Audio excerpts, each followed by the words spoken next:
अब अपन सोल्व करने जा रहे हैं एग्जाम्पल नंबर 6.7 यानी कि छठे चैप्टर का 7वां एग्जाम्पल अपन सोल्व कर रहे हैं। क्वेश्चन क्या है देखिएगा, बहुत ही प्यारा एक क्वेश्चन है। क्वेश्चन में कह रहे हैं कि द्रव्यमान स्मॉल एम का एक गोलक,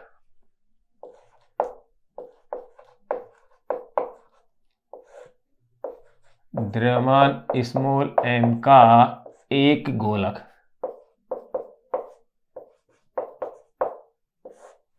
द्रव्यमान स्मॉल एम का एक गोलक लंबाई स्मॉल एल की, सॉरी लंबाई कैपिटल एल की, द्रव्यमान स्मॉल एम का एक गोलक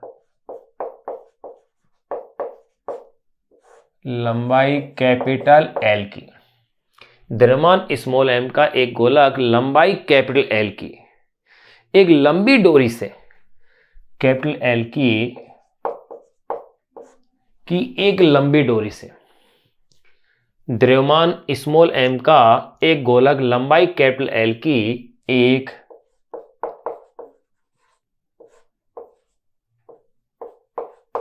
एक लंबी डोरी से, क्या कहा मैंने, द्रव्यमान स्मॉल एम का गोलक का एक गोलक लंबाई, सॉरी द्रव्यमान स्मॉल एम का एक गोलक लंबाई कैपिटल एल की एक लंबी डोरी से चित्रानुसार लटका हुआ है।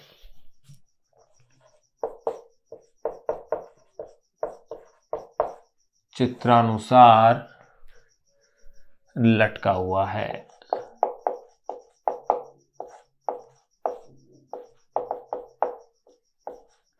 देखिए अब अपन इसका चित्र भी बनाएंगे, तो दिया गया है चित्रानुसार लटका हुआ है। इसके निम्नतम बिंदु ए पर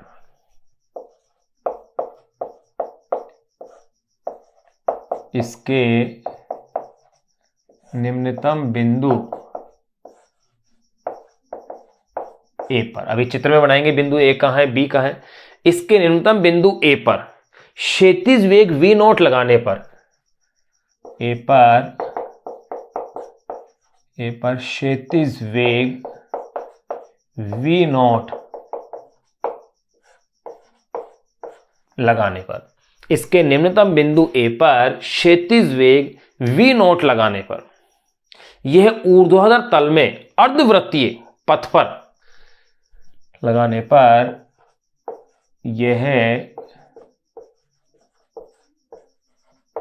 ऊर्ध्वाधर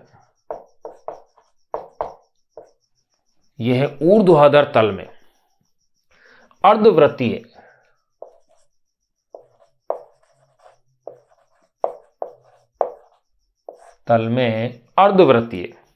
पथ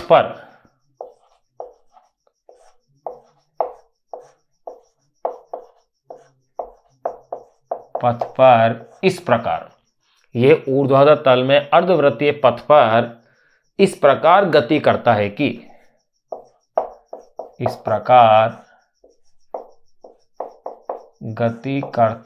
कि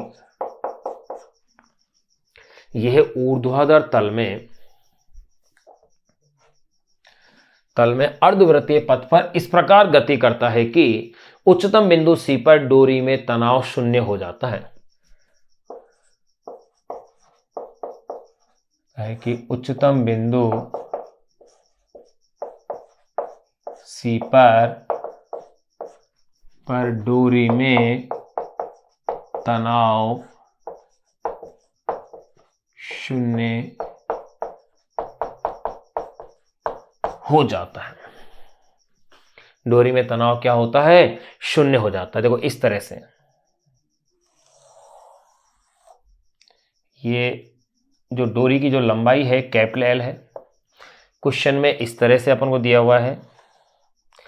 ये जो डोरी की लंबाई दी गई है, इसको वापस से लेते हैं।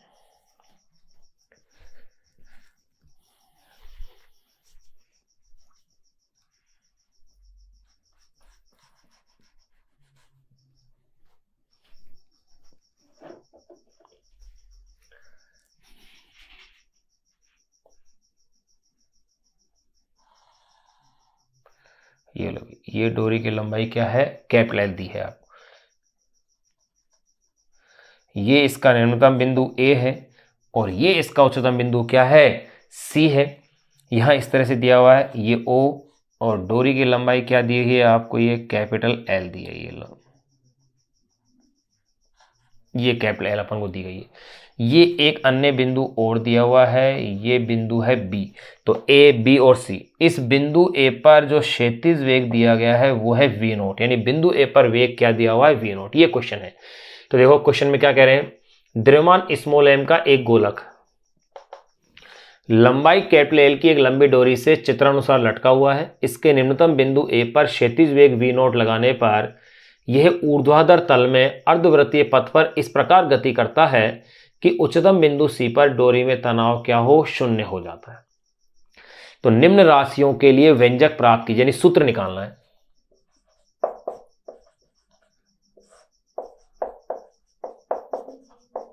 निम्न राशियों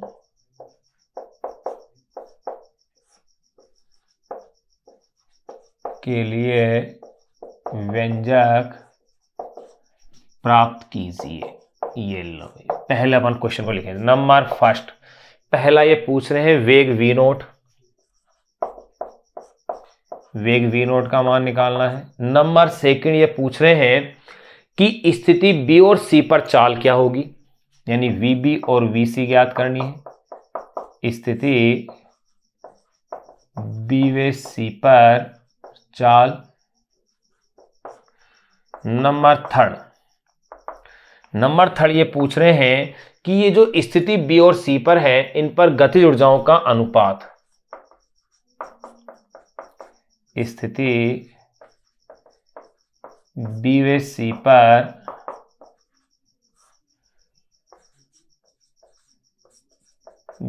पर गतिज ऊर्जाओं का अनुपात। और नंबर फोर्थ, एक पॉइंट और पूछा है भाई इन्होंने, वो ये पूछा है, देखो ये तो अपन लिख लिया कि स्थिति बी व सी पर गतिज ऊर्जाओं का अनुपात, एक बड़ा क्वेश्चन, एक डेरिवेशन, एक फॉर्मूला बनेगा अपने आप में, आप ये मान के चलें। इसमें ये पूछ रहे हैं कि बिंदु सी पर पहुंचने के बाद गोलक के पथ की प्रकृति पर टिप्पणी कीजिए। बिंदु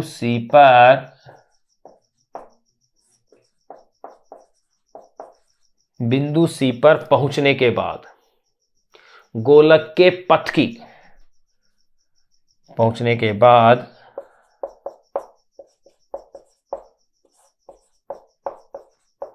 गोलक के पथ की प्रकृति पर, गोलक के पथ की प्रकृति पर टिप्पणी कीजिए। बिंदु सी पर पहुंचने के बाद गोलक के पथ की प्रकृति पर क्या करनी है, टिप्पणी। ये अपने पास क्वेश्चन है पूरा। अब इस क्वेश्चन को अपन देखो सोल्व करते हैं। ये लो, यह मैं इसे सेपरेट कर देता हूं ताकि सॉल्यूशन इसके साथ मिक्स नहीं हो। ये देखो, देखिए भाई, अब सबसे पहले अपन इस पर लगने वाले बलों की चर्चाएं करें। तो देखो भाई, अगर मैं बात करता हूं, देखिए भाई, इसके पर लगने वाले बलों को दर्शा रहा हूं, यहां से मैं इसका हल कर रहा हूं, गौर कीजिएगा। सबसे पहले अगर मैं बात करूं तो देखो भाई, डोरी की लंबाई इन्होंने अपन को दे रखी है। ये बिंदु मेरे पास क्या है, दिख तो सही रहा है ना यहां से आपको। देखो भाई, यहां थोड़ा सा इसे मुझे ऊपर बनाना पड़ेगा, नहीं तो यह आपको प्रॉपर दिखेगा नहीं बोर्ड से।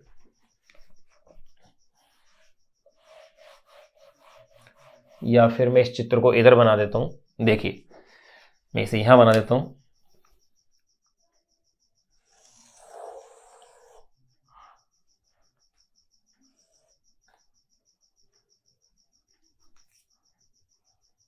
यहां, अब जरा इस पर लगने वाले बलों की बातें देखो आप। ये बिंदु O है, ये L इसकी लेंथ है।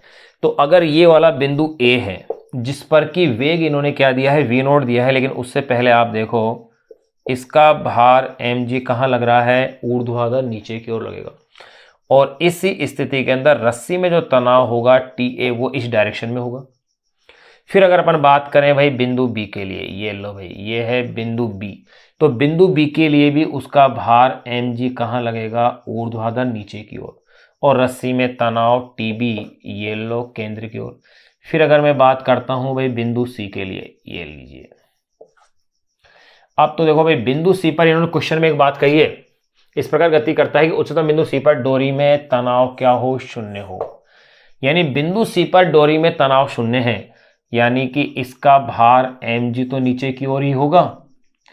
लेकिन अब देखो भाई, अब अपन एक एक बिंदु के लिए अगर बात करें तो बिंदु ए की अगर मैं बात करता हूं, यहां ये समझने की बात है कि बिंदु ए पे बात करता हूं तो बल तो ऊर्ध्वाधर जो बल है, यानी कि ऊर्ध्वाधर नीचे की ओर बल, यानी गुरुत्वीय बल, या कह सकते हैं उसका भार पिंड का या गोलक का, वो mg तो नीचे की ओर है, तनाव बल TA ऊपर की ओर है। तो न्यूटन की गति के द्वितीय नियम से इनका जो डिफरेंस होगा उससे गति वाला बल प्राप्त होगा, यानी कि अभिकेंद्रीय बल की जो प्राप्ति होगी वो इनके डिफरेंस से अपन को क्या होगी, प्राप्त होगी।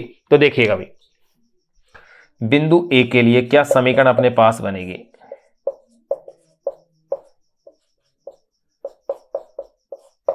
बिंदु ए के लिए mg minus TA is equal to, sorry भाई, mg माइनस TA, इससे अभिकेंद्रीय बल मुझे क्या प्राप्त होगा, वेग कितना है भाई बिंदु ए के ऊपर, v नोट था, तो v नोट स्क्वायर अपॉन में ये l आ जाएगी। ये हो गई इक्वेशन नंबर 1 आ गई मेरे पास। फिर मैं बात करूंगा इसके अंदर बिंदु सी के लिए।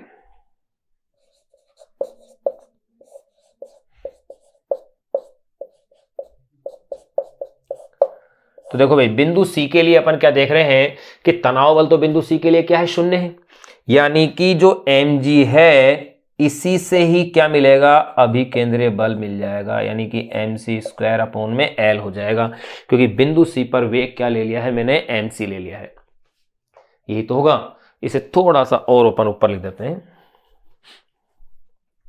चलो इसको यहां लिख देते हैं। ये तो आपको दिख रहा होगा, बिंदु सी के लिए तो लिखा हुआ।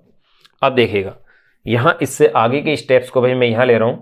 तो बिंदु सी के लिए mg is equal to m vc का स्क्वायर अपॉन में l, समीकरण नंबर 2 होगी। अब इस समीकरण नंबर जो मेरे पास 2 आ गई है, इससे vc का मान तो निकल गया। पूछा क्या था इन्होंने, बिंदु b व c पर चाल पूछ रहे हैं। तो देखो भाई, m से m कैंसिल, तो vc is equal to root of gl, ये लो भाई, ये मेरे पास vc तो कैलकुलेट हो गया। अब मुझे निकालना है vb का मान भी निकालना है, और किसका मान निकालना है, va का मान भी निकालना है। यहां तक की वैल्यू तो मेरे पास आ गई है। अगर मैं ऊर्जा संरक्षण के सिद्धांत से देखूं तो भैया बिंदु सी पर कुल ऊर्जा और बिंदु ए पर कुल ऊर्जा क्या होनी चाहिए, बराबर होनी चाहिए। कुल यांत्रिक ऊर्जा, यानी बिंदु ए पर गतिज ऊर्जा प्लस स्थिर ऊर्जा का योग, ये बराबर होगा बिंदु सी पर गतिज ऊर्जा प्लस स्थिर ऊर्जा, यानी कि इनका योग बराबर आना चाहिए। तो देखिए, यांत्रिक ऊर्जा संरक्षण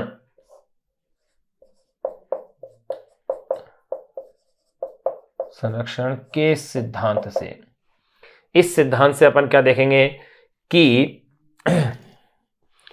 बिंदु ए पर कुल ऊर्जा ये बराबर होगी बिंदु बी पर कुल ऊर्जा।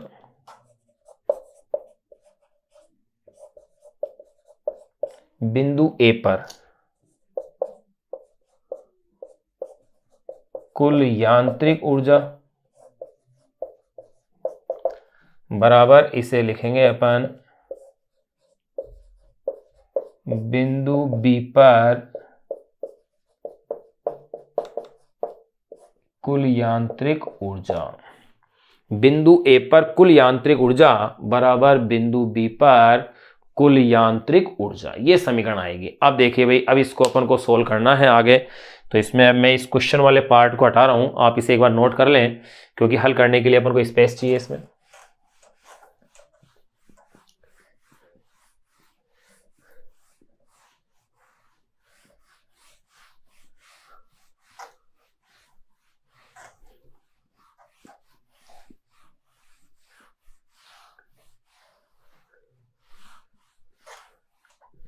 देखिए भाई, इससे आगे की स्टेप्स को मैं यहां यूज कर रहा हूं। तो बिंदु ए पर कुल यांत्रिक ऊर्जा, तो बिंदु ए पर तो केवल गतिज ऊर्जा ही होगी। बिंदु ए पर केवल क्या होगी, गतिज ऊर्जा, हाफ m, और यहां पर वेग कितना है, v नोट, तो हाफ m v नोट का स्क्वायर हो गया, क्योंकि बिंदु ए पर तो यही है। प्लस इसी ऊर्जा की बात करें तो वो तो क्या है, 0 है, क्योंकि ऊंचाई उसमें है ही नहीं। फिर यहां देखो, एक बिंदु ये है, एक बिंदु ये है,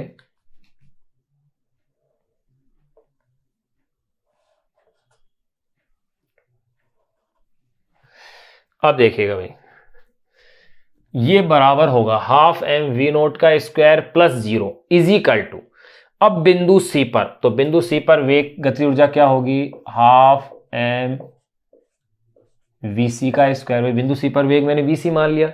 फिर बात करेंगे बिंदु सी के ऊपर स्थिर ऊर्जा, तो एम जी एच होती है, तो एच का मान कितना हो गया, एल प्लस एल 2L, तो ये हो जाएगी एम जी इंटू ये 2L, ये लो हाफ एम वी नोट का square is equal to half M we c square plus 2mgl। ये मेरे पास समीकरण आ गई। Vc का मान समीकरण 3 से मैं इस समीकरण में रख दूंगा। तो देखिएगा भाई, इसको मैं नाम देता हूं इक्वेशन नंबर 4। तो यहां मैं कह देता हूं कि समीकरण 3 से वी नोट, सॉरी क्या, Vc, समीकरण 3 से Vc का मान समीकरण 4 में रखने पर हाफ एम वी नोट का square is equal to half M we सी का स्क्वायर, यानी कि रूट ऑफ जीएल का स्क्वायर, तो ये रह गया है GL plus 2mgl half M we naught का स्क्वायर। तो ये हो गया है भाई, देखो mgl बाई 2 प्लस 2mgl, यानी कि हाफ एम वी नोट का square is equal to 5/2 mgl हो गया। हाफ प्लस 2 यानी कि ढाई, ढाई यानी कि 5 का हाफ। अब देखेगा, इसी से 2 से 2 कैंसिल, m से m कैंसिल, तो v naught is equal to हो गया है रूट ऑफ 5gl। ये मेरे पास v नोट की वैल्यू आ गई। इतना वेग कम से कम हो। तो देखिए भाई, अपन ने कहाँ कहाँ वेग निकाल लिया है, vc वेग निकाल लिया है, v नोट भी निकाल लिया, यानी बिंदु a पर वेग निकाल लिया है, बिंदु c के ऊपर भी अपन ने क्या कर लिया है, वेग ज्ञात कर लिया है। अब अपन बात करेंगे बिंदु b के लिए। देखिएगा भाई, बिंदु b के लिए, अब बिंदु b के लिए भी वही तरीका, क्या कि बिंदु A पर कुल ऊर्जा बराबर बिंदु B पर कुल ऊर्जा, यांत्रिक ऊर्जा संरक्षण का नियम लगा दीजिए आप। यही तो सेम अप्लाई करेंगे अपन। तो अब देखिएगा, पुनः वापस से देख रहे हैं, यांत्रिक ऊर्जा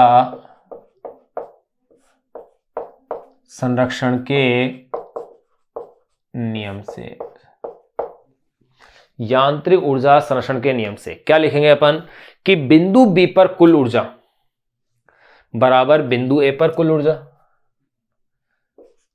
यानी कि EB is equal to EA। ये लो भाई, EB बिंदु B, तो देखो बिंदु B पर क्या है, एक तो गति ऊर्जा होगी अपने पास यहां पर, एक क्या है, कितनी हाइट पर है ये L पर, तो इसलिए ये लो H है इसकी हाइट है।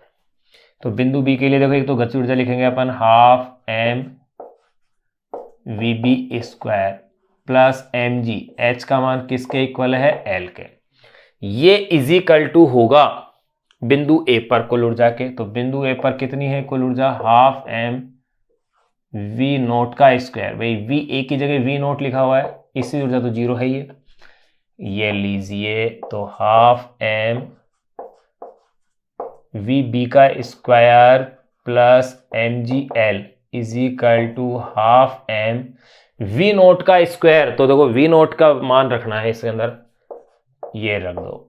इक्वेशन नंबर नाम दे दीजिए थर्ड। ये कितनी आ चुकी है मेरे पास, इक्वेशन नंबर 4 तक आ चुकी, 3 आ चुकी, 4 आ चुकी, ये इक्वेशन नंबर हो जाएगी 5। तो ये इक्वेशन नंबर नाम दे दीजिए इसे 6। अब अपन क्या करेंगे, इक्वेशन नंबर 5 से इसमें वी नोट की वैल्यू रख दीजिए आप। अगर वी नोट की वैल्यू रख देंगे तो अपने पास वी बी को ज्ञात करना क्या होगा, आसान हो जाएगा। यही तो इक्वेशन बनेगी मेरे पास। तो अब देखिएगा, समीकरण 5 से v नोट का मान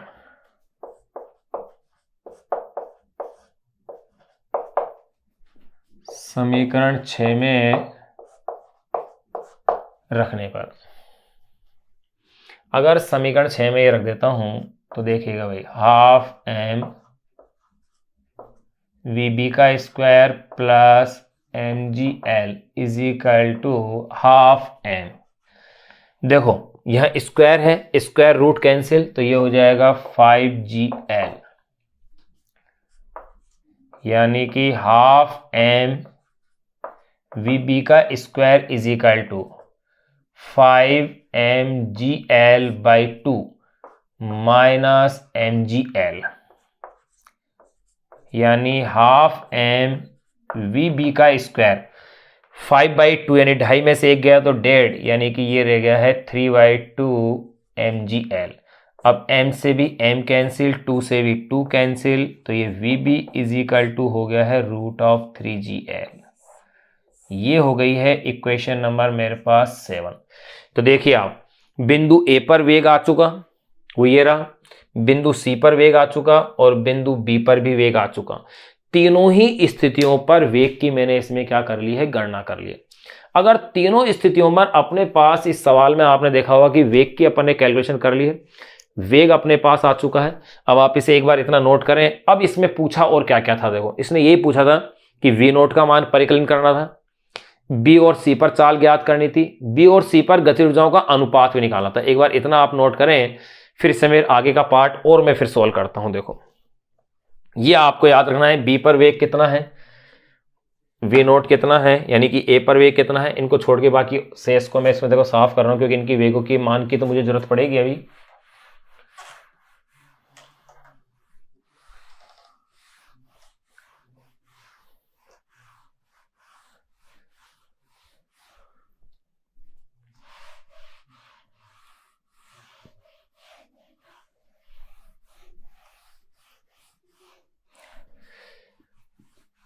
अब मैं इसके अंदर ज्ञात करने जा रहा हूं कि बिंदु बी और सी, किस किस पे भाई, बिंदु बी और सी पर गतिज ऊर्जाओं का अनुपात, यानी कि के बी अपॉन में के सी। तो देखो भैया ये कौन सा पार्ट था, के बी अपॉन के सी थर्ड पार्ट था, ये लो, यानी कि फर्स्ट और सेकंड तो अपन ने सोल्व कर लिए भैया।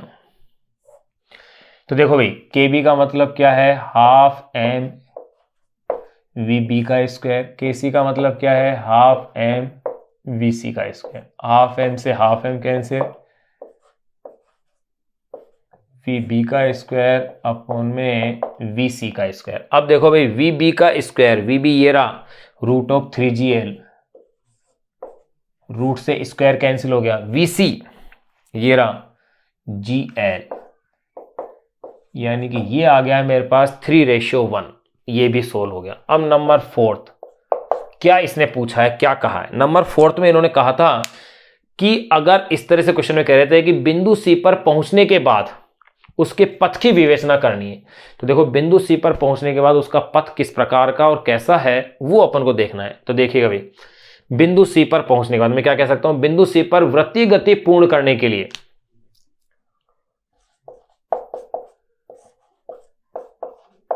बिंदु सी पर वृत्तीय गति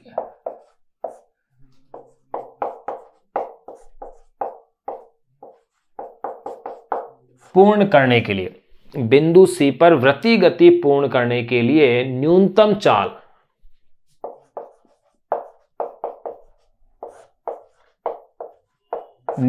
चाल वो अपन ने निकाली थी, सी पर कितनी थी, √GL, न्यूनतम चाल VC is equal to √GL, √GL विद्यमान है। ये चाल तो इसके पास है, √GL क्या है, विद्यमान है। अतः लोलक वृत्तीय पथ पूर्ण करेगा, ये अपन कह सकते हैं। अतः गोलक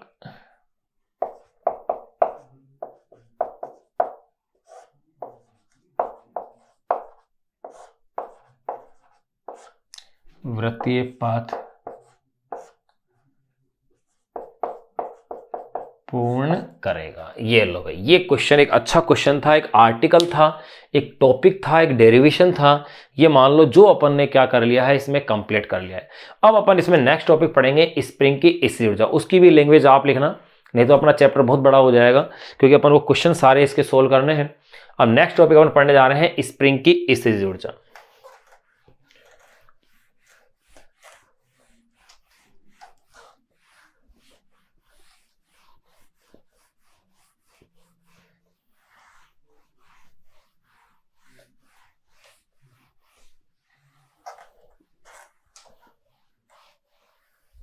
देखिएगा स्प्रिंग की स्थितिज ऊर्जा।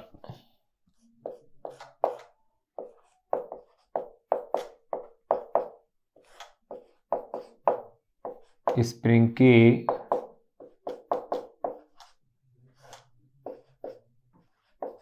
स्थितिज ऊर्जा, ये अपनी बुक का नेक्स्ट टॉपिक है। अब जरा इस पे गौर कीजिएगा। देखो, ये जैसे मान लिया कोई दृढ़ आधार है, यहां इसके साथ ये कोई एक स्प्रिंग लगी हुई है, यहां ये इसके साथ कोई एक द्रव्यमान स्मॉल m जो है वो लगाया हुआ है।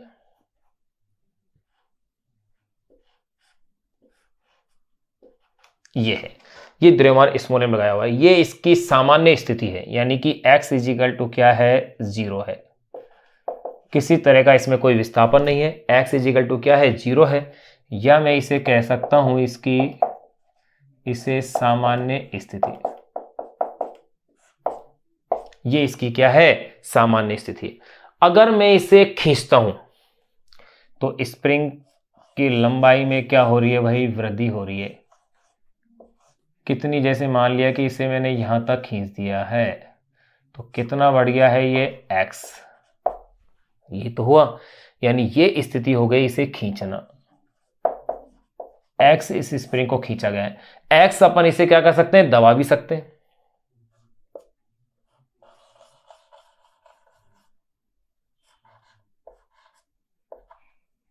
ये m, द्रव्यमान m आ गया, x ये लो, यहां तो हो गया था खींचना और यहां स्थिति हो गई है इसे दबाना। अब देखिएगा भाई, इसकी स्थिति ऊर्जा के लिए मैं फॉर्मूला निकाल रहा हूं। मैं डायरेक्ट डेरिवेशन का तरीका बता रहा हूं, लैंग्वेज में लिख नहीं रहा। लैंग्वेज इससे पहले और सभी में से लिखिए, आप खुद भी लिख सकते हैं, नहीं तो बहुत बड़ा टॉपिक हो जाएगा। इस वजह से अपन इसकी लैंग्वेज को आप स्वयं भी लिख सकते हैं, जैसा आपको समझ में आ रहा है। अब देखिए, सामान्य स्थिति हो गई कि खींचने की स्थिति, दबाने की। या तो अपन उसे दबा रहे हैं या फिर उसे x क्या कर रहे हैं, खींच रहे हैं। तो देखिए, आपको पता है इसी ऊर्जा का मैंने ये फॉर्मूला बताया था ज्ञात करने के लिए, U इजिकल टू समाकलन F dx। बिल्कुल, अगर मैं यूं कह दूं कि स्प्रिंग को सामान्य स्थिति से x विस्थापित किया जाता है या x संपीड़ित किया जाता है, x विस्तारित किया जाता है यानी खींचा जाता है, या फिर x क्या किया जाता है, संपीड़ित किया जाता है। तो देखो, यदि स्प्रिंग को सामान्य स्थिति से, देखो इस ऊर्जा के लिए ये व्यंजक होता है, बल अगर F दे रखा हो, विस्थापन x हो, ये अपन पढ़ चुके हैं। इस ऊर्जा की अभिधारणा, उसके लास्ट पॉइंट में अपन यही पढ़ा था, मैंने कहा था बहुत आपके काम आएगा। तो इस ऊर्जा ज्ञात करने का फॉर्मूला ये होगा, जब भी बल आपको दे रखा हो, capital U is equal to minus समाकलन F dx। यदि स्प्रिंग को सामान्य स्थिति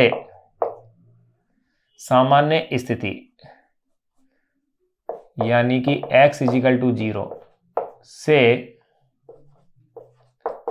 x विस्तारित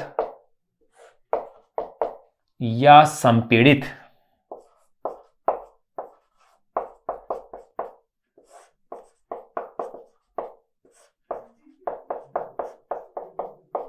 किया जाए तो देखिए इस ऊर्जा का क्या फॉर्मूला बनेगा, 0 से लेकर के x तक, आगे नेगेटिव का साइन है ये F dx। अब देखो भाई, स्प्रिंग को जब अपन खींच रहे हैं या उसको दबा रहे हैं, तो उसके लिए जो एक बल लगता है वो बल है प्रत्यानयन बल। वो होता है F is equal to minus k x, यानी हुक का नियम भी अपन कह सकते हैं। तो देखो,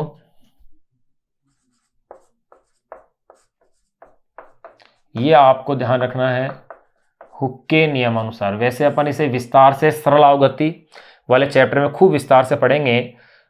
हुक के नियमानुसार F इजिकल टू क्या होता है, माइनस के एक्स। इस बल का मान है जहां पर K इजिकल टू स्प्रिंग नियतांक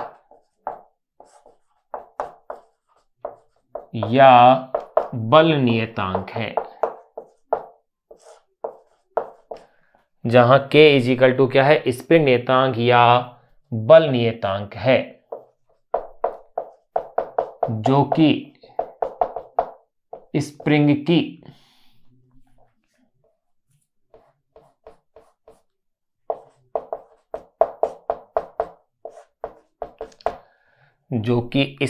की कठोरता या मृदुता यानी कि नरमता का मापक है। देखो अगर ऐसा है तो इसलिए u इजिकल टू 0 से x तक f की value minus k x d x. अब ये लो भाई u is equal to minus minus plus हो जाएगा, 0 से x, k को आपने बाहर कर दिया है, x dx। अब देखो ये समाकलन तो आपको आता है, चलो इसको अपन यहां के बजाय यहां कर लेते हैं कि x का समाकलन क्या लिखा जाएगा, x स्क्वायर बाई 2, लिमिट 0 से लेकर के x तक, u is equal to k by 2 x square 0 square. तो यानी कि इस ऊर्जा का फॉर्मूला हो गया है u is equal to half K X square.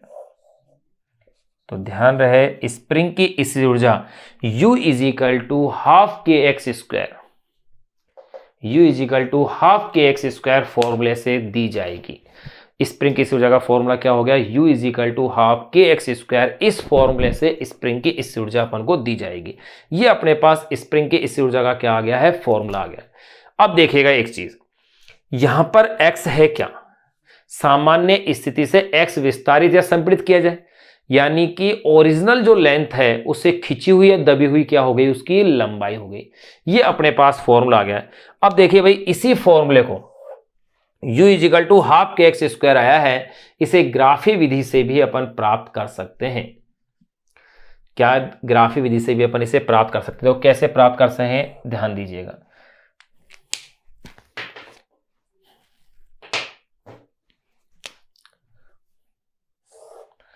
अगर मैं बल में, अगर इस अक्ष पर मैं बल को लेता हूं, इस अक्ष पर मैं अगर x को लेता हूं, तो देखिएगा ग्राफ कैसे आएगा, क्योंकि इस समीकरण से गौर कीजिए, ये समीकरण बड़ी स्पष्ट कह रही है कि अगर x नेगेटिव होगा तो f पॉजिटिव होगा, x पॉजिटिव होगा तो f नेगेटिव होगा। x पॉजिटिव है तो f कैसा होगा, नेगेटिव होगा। यानी कि ग्राफ इस तरह से लिया जाएगा, ये लो ये ग्राफ आएगा बल और विस्थापन के मध्य। चलो इसे वापस से खींच देते हैं।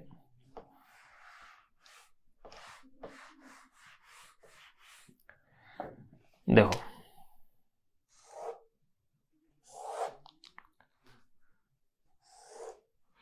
ये इस तरह से ग्राफ आएगा मेरे पास, यहाँ f है,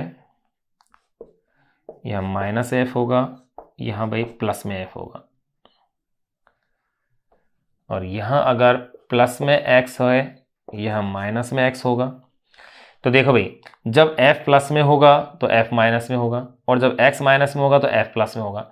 इस ग्राफ का ये जो क्षेत्रफल बनेगा, यानी कि ओ ए बी, ये क्षेत्रफल ही स्प्रिंग की इस ऊर्जा यानी क्यों कह सकते हैं किए गए कार्य के क्या होगा, बराबर होगा।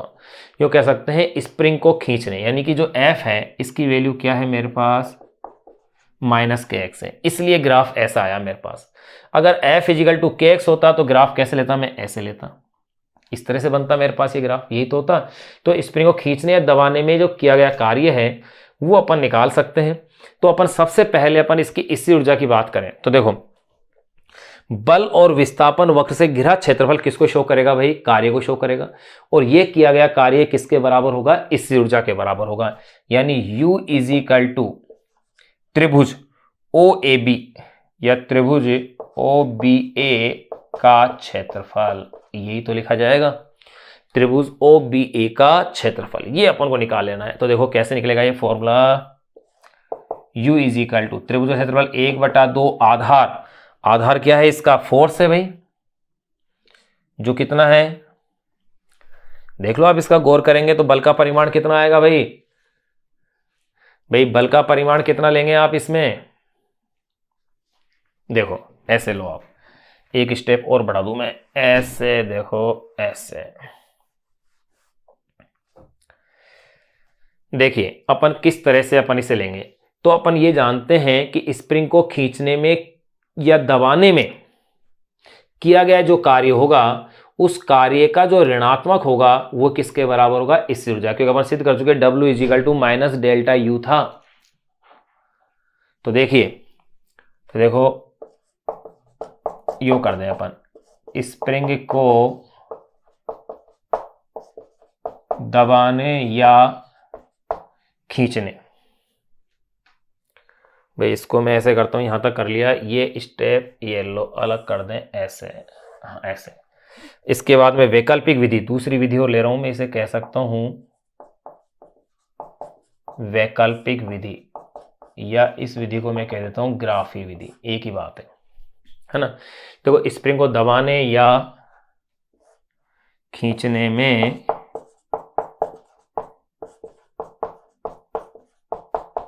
किया गया कार्य W इज इक्वल टू क्या लेंगे आप, त्रिभुज OBA का क्षेत्रफल इज इक्वल टू 1/2 आधार, आधार क्या है F गुणा ऊंचाई, सॉरी आधार क्या है इसका X, आधार इसका X हो रहा है, और ये कितना है F, यानी कि W is equal to half FX। अब ये देखो मैं इसी को आगे और ले लूं, F की वैल्यू क्या है माइनस KX और ये X, तो W is equal to minus half KX square. अब देखिए इससे ऊर्जा कर लूं तो इसके आगे क्या हो जाएगा, माइनस हो जाएगा, यानी कि ये जो फॉर्मूला आया है U इज इक्वल टू क्या लूंगा, माइनस W तो लिया जाएगा। अगर ऐसा है तो देखिए भाई इसकी वैल्यू आप माइनस माइनस क्या हो जाएगी, प्लस हो जाएगी, इसलिए इसकी ऊर्जा U इज इक्वल टू हो गई है हाफ KX स्क्वायर। ये लो, यही वही फॉर्मूला आ गया है जो अपन ने इस विधि से यहाँ निकाला है समाकलन से। तो देखिए भाई अपन ने क्या पढ़ा है, स्प्रिंग की स्थिति ऊर्जा, सामान्य स्थिति, खींचना दबाना, इस ऊर्जा ज्ञात करने का ये फॉर्मूला है, जिसे अपन एक तरह से कह सकते हैं मास्टर फॉर्मूला, किसी भी संरक्षित क्षेत्र के लिए बहुत बार काम आएगा। गुरुत्वीय स्थिति ऊर्जा ज्ञात करनी हो, वैद्युत स्थिति ऊर्जा ज्ञात करनी हो, सब इस ऊर्जाओं को ज्ञात करने में इस फॉर्मूले का क्या किया जाएगा, उपयोग किया जाएगा। यदि स्प्रिंग को सामान्य स्थिति से x विस्तारित या संपीड़ित किया जाए तो अपन 0 से x तक समाकलन कर लिया, हुक के नियम से F इजिकल टू ये होता है, तो ये मेरे पास फॉर्मूला आया। फिर इसी फॉर्मूले को मैंने वैकल्पिक विधि या यूं कह सकते हैं ग्राफी विधि से भी ज्ञात कर लिया। ग्राफी विधि कह दो या वैकल्पिक विधि कह दो, बात एक ही है। स्प्रिंग को दबाने या खींचने में किया गया कार्य, इसका मैंने क्षेत्रफल निकाल लिया, ये कार्य आया है, तो U is equal to half KX square, क्योंकि कार्य का ऋणात्मक मान किसके तुल्य है, इस ऊर्जा के, या इस ऊर्जा का ऋणात्मक किसके तुल्य है, कार्य के। यहां अपन ने इस ऊर्जा का फॉर्मूला निकाल लिया है। अब अपन इसी फॉर्मूले को थोड़ा सा और अपन बढ़ा लेते हैं। देखो यहां आप इसे नोट कीजिए और लैंग्वेज आप इसकी स्टेटमेंट लैंग्वेज स्वयं लिखें। अब अपन इस स्प्रिंग पर आधारित जो 2 एग्जाम्पल दिए हुए हैं, अब उन 2 एग्जाम्पल्स को अपन सोल्व करेंगे। देखो एक चीज और अपन सीख लें, या उसको नोट लगा के लिख सकते हैं कि अकॉर्डिंग टू न्यूमेरिकल अपन किस तरह से संशोधन कर सकते हैं सवालों को हल करने के लिए अपने फॉर्मूले के अंदर, वो आप अवश्य देखें। देखो कैसे, यहां मैं नोट के अंदर इन 2 चीजों को डाल देता हूं। नोट में पहला पॉइंट देखो भाई, स्प्रिंग की स्थितिज ऊर्जा कि क्या क्या फॉर्मूले हो सकते हैं। देखिएगा पहला तो मैं ले रहा हूं U is equal to half KX square. अगर आपको यहां पर अगर क्वेश्चन के अंदर सपोज करो कि K नहीं दिया हुआ है, उसकी जगह f दिया हुआ है, तो ये फॉर्मूला बन जाएगा k इंटू एक्स, यानी कि f, और f x के रूप में लिखा जा सकता है।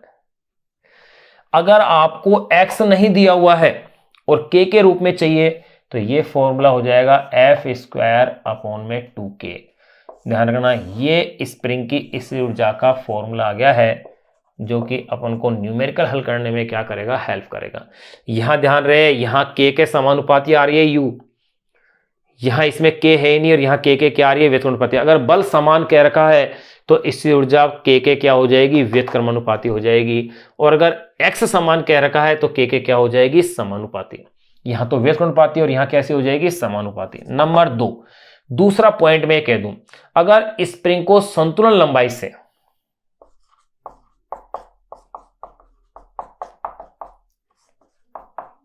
यदि स्प्रिंग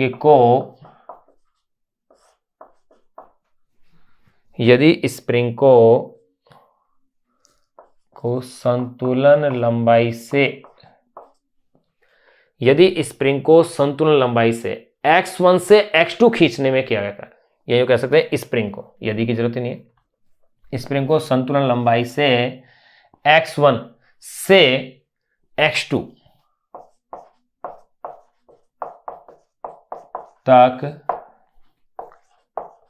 तक खींचने में किया गया कार्य। अगर किया गया कार्य पूछ लिया जाए कि स्प्रिंग को x1 से x2 तक अपन खींच रहे हैं, तो क्या फॉर्मूला लिखा जाएगा, तो देखो इसे यूं लिखते हैं भाई। ये फॉर्मूला तो आपके पास आ गया स्प्रिंग की स्थिर ऊर्जा का, जिसको मैं थोड़ा इस तरह से लिखता हूं अरेंज करके। देखिए स्प्रिंग की स्थितिज ऊर्जा, इसे मैं ये लिखता हूं U is equal to half K X square. अगर k और x का जिक्र हो, या इसे आप ले सकते हो हाफ एफ एक्स, या इसे ले सकते हो आप एफ स्क्वायर अपॉन में 2k।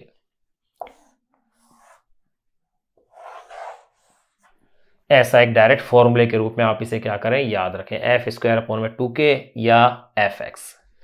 बिल्कुल एग्जैक्टली आप इस तरीके से याद रखें। दूसरा पॉइंट जो अपन लिख रहे हैं नोट के अंदर, वो ये, अगर जैसे मान लिया, ये यूं कह सकता हूं, स्प्रिंग को संतुलन लंबाई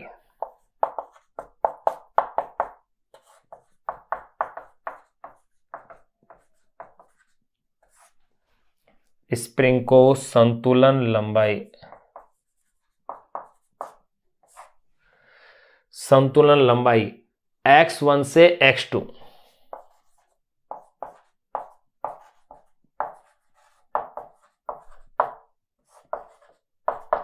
x2 खींचने में किया गया कार्य।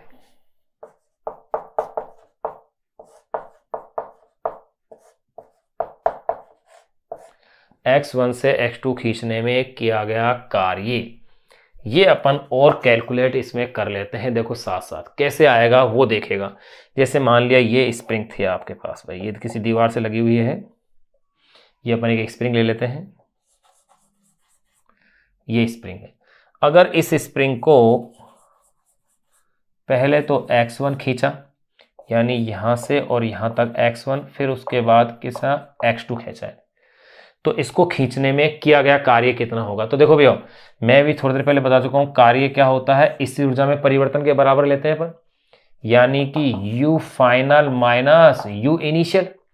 अब जरा U फाइनल की बात करें आप, तो U फाइनल का मतलब तो क्या है, हाफ के x2 स्क्वायर, यही तो आएगा।